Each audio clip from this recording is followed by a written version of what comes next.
أعوذ بالله من الشيطان الرجيم.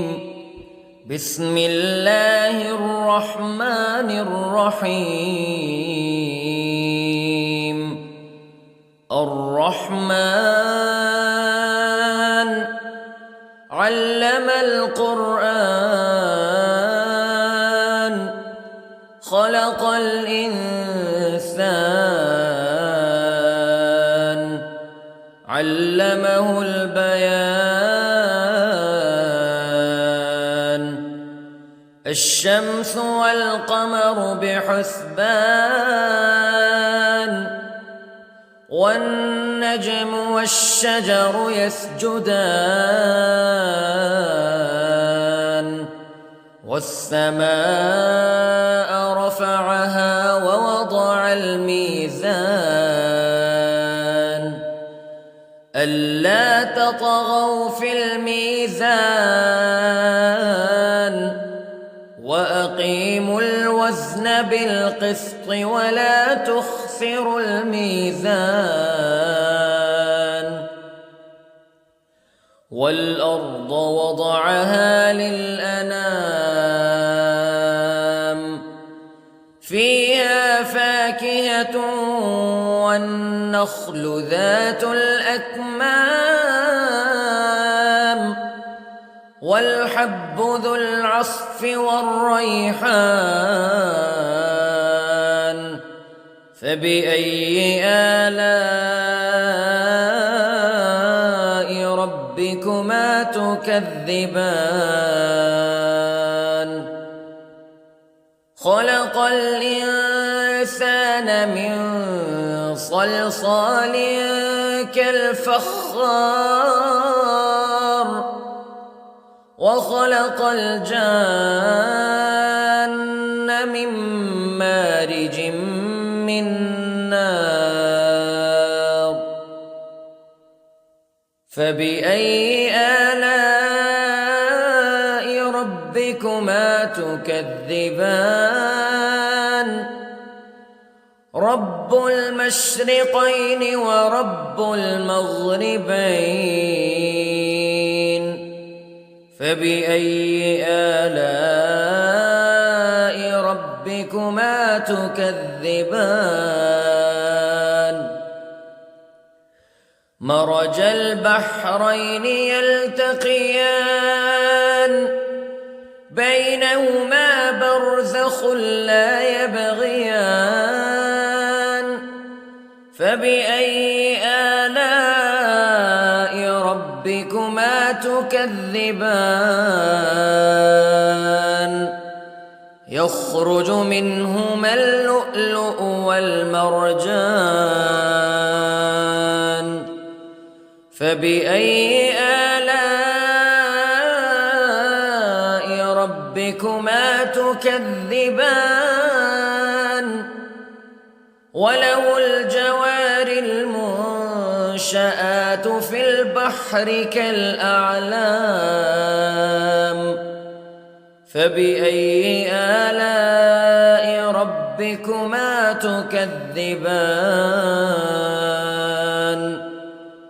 كل من عليها فان ويبقى وجه ربك ذو الجلال والإكرام فبأي آلاء ربكما تكذبان. يسأله من في السماوات والأرض كل يوم هو في شأن فبأي آلاء ربكما تكذبان.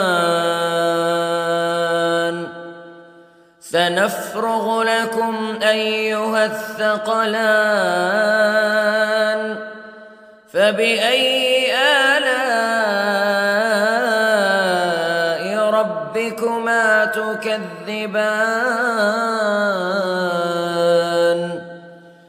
يا معشر الجن والإنس استطعتم أن تنفذوا من أقطار السماوات والأرض فانفذوا لا تنفذون إلا بسلطان فبأي آلاء ربكما تكذبان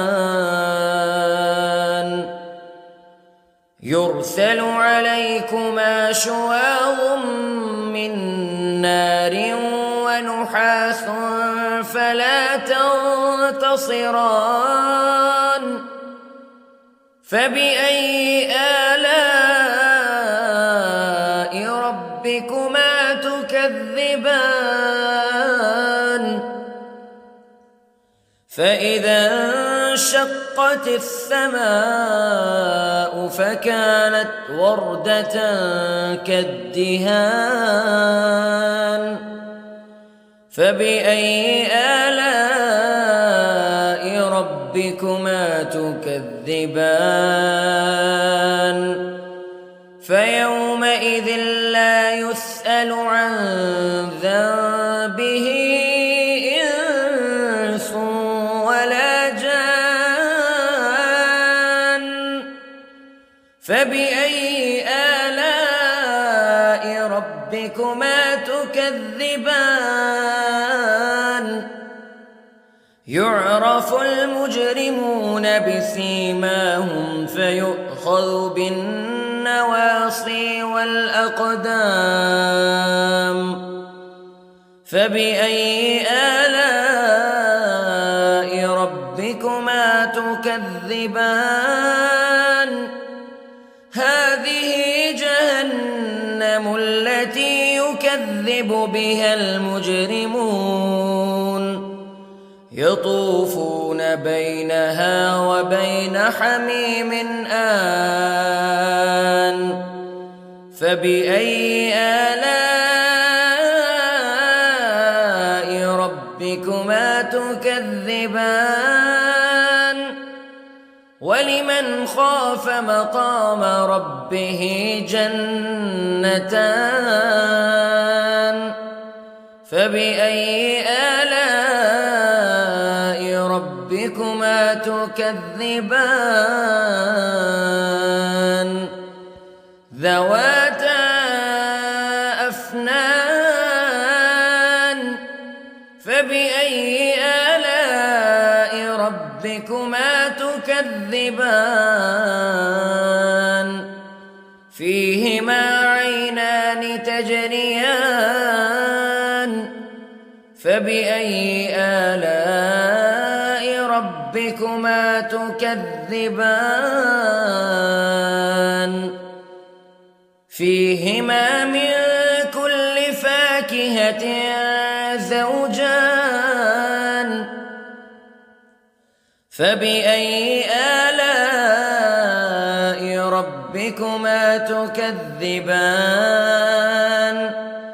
متكئين على فرش بطائنها من استبرق وجنى الجنتين دان فبأي آلاء ربكما تكذبان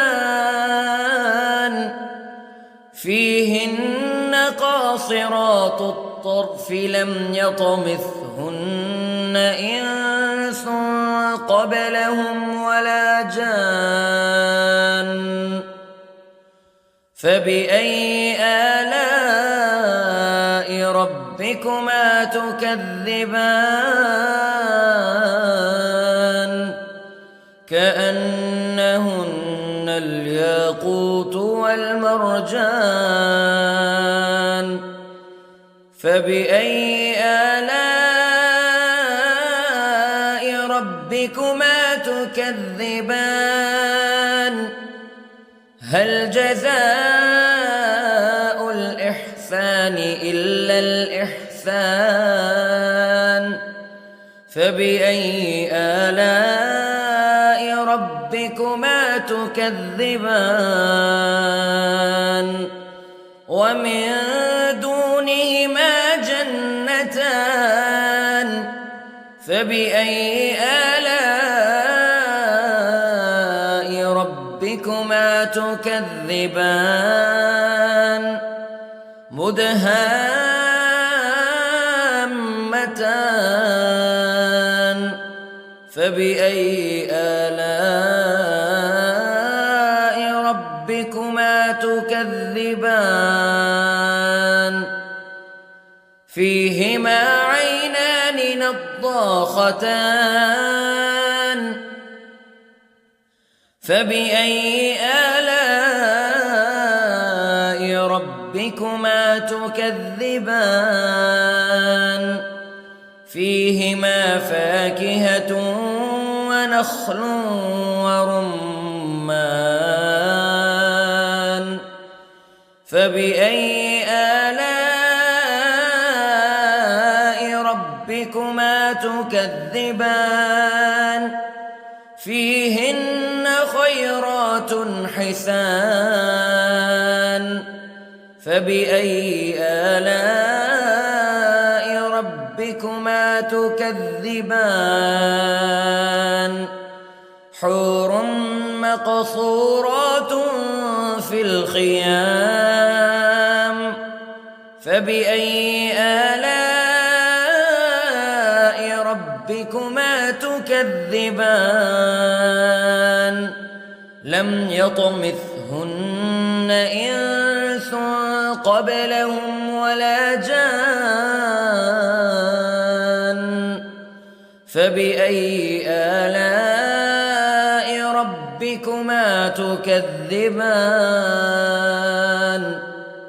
متكئين على رفرف خضر وعبقري حسان فبأي آلاء ربكما تكذبان تبارك اسم ربك ذي الجلال والإكرام